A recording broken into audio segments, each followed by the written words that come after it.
2-3 రోజుల దగ్గర నుంచి కూడా రాజకీయంగా ఈ పొత్తుల అంశాలు తెలుగుదేశం పార్టీ గానీ జనసేన పార్టీ గానీ సిఎంఆర్ షాపింగ్ మాల్ మన హైట్ నగర్ లో భాగ్యలతా కమాన్ పక్కన ఫిబ్రవరి 29న ప్రముఖ సినీ తారలచే గొప్ప ప్రారంభం. మరి బీజేపీ వాళ్ళతో వస్తారో లేదో మరి వాళ్ళకే తెలియదు.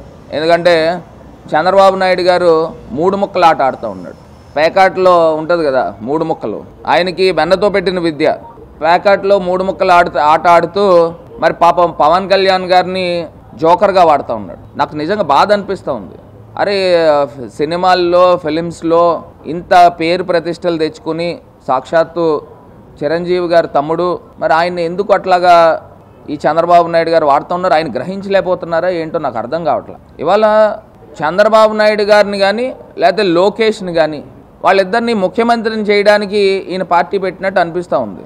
అసలు ఎందుకు చేతనో అర్థం కావట్లేదు. ఇప్పుడు ఒక పక్కన బీజేపీ నేషనల్ పార్టీ ఉందండి.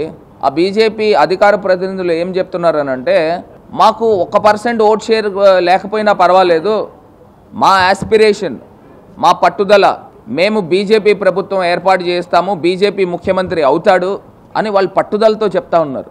1% ఓట్ షేర్ లేదు. లాస్ట్ టైం 0.6 వచ్చినట్టుంది వాళ్ళకి ఓట్ షేర్.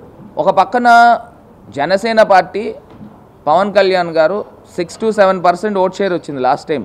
మరి గోదావరి జిల్లాలు చూసుకుంటే 14% వచ్చింది. మరి అంత ప్రజాదరణ ఉన్న వ్యక్తి ఆయన ముఖ్యమంత్రి అభ్యర్థి కిందన ఆయన పోటీ పడట్లా. ఆయన చంద్రబాబు నాయుడు గారికి పల్లకి మోద్దామనే కార్యక్రమం చేస్తూ ఉన్నారు. ఒకటి మరి నాకు బాధాకరం, మరి జనసేన కార్యకర్తలు లేకపోతే వాళ్ళ వీర మహిళలు లేకపోతే వారి అభిమానులు కూడా ఒకసారి ఆలోచన చేయాలి. ఇప్పుడు మీరు కోరుకోవట్లేదండి మీ పవన్ కళ్యాణ్ గారు ముఖ్యమంత్రి అభ్యర్థి అయితే ఎంత ప్రజల్లో మీకు కానీ పవన్ కళ్యాణ్ గారిని అభిమానించే వాళ్ళు కానీ వాళ్ళకి ఎంత ధైర్యం ఉంటుంది? మరి వాళ్ళు కోరుకోవట్లేదు. ఒకసారి ఆలోచన చేయాలి. సరే వీరిని పక్కన పెడితే ఆంధ్ర రాష్ట్ర ప్రజలు కూడా ఆలోచన చేయాలి. అసలు జనసేన పార్టీకి కానీ తెలుగుదేశం పార్టీకి కానీ ఎందుకు ఓట్లు వేయాలి అని అడుగుతా ఉన్నా. వారు ఏం చేశారని ఓట్లు వేయాలి అని అడుగుతా ఉన్నా. నేను ఒకటే చెప్పాను కదన్నా, ఇప్పుడు ఇందాక ఏం చెప్పినాము, పవన్ కళ్యాణ్ గారు పార్టీ పెట్టి 10 సంవత్సరాలు అయిపోతుంది కదా, 14లో పెట్టారు, దానికి ముందరే ఇప్పుడు కొన్ని పెట్టారు. ఇప్పుడు నేను ఒకటే చెప్తున్నా, అది ఒక రాజకీయ పార్టీగా పరిగణించి రాజకీయ పార్టీలు ఎందుకు పెడతారండి? ఆంధ్రప్రదేశ్ రాష్ట్రాన్ని ఏ పార్టీ ఏ రాష్ట్రమైనా కానీ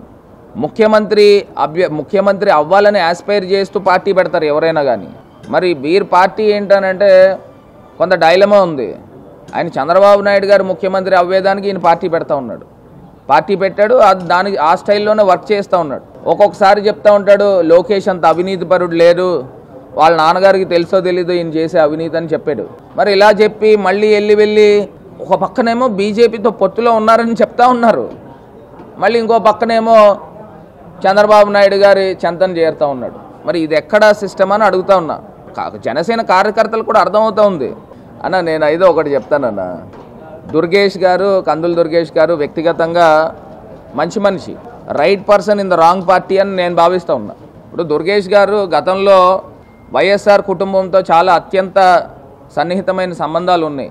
వాళ్ళు దుర్గేష్ గారు నిజంగానే కనుక మా పార్టీలో లాస్ట్ టైం ఉంటే ఆయన ఎమ్మెల్యే అయ్యేవాడు, బహుశా మంత్రి కూడా అయ్యేవాడేమో. మరి అంత స్థాయి ఉన్న వ్యక్తే.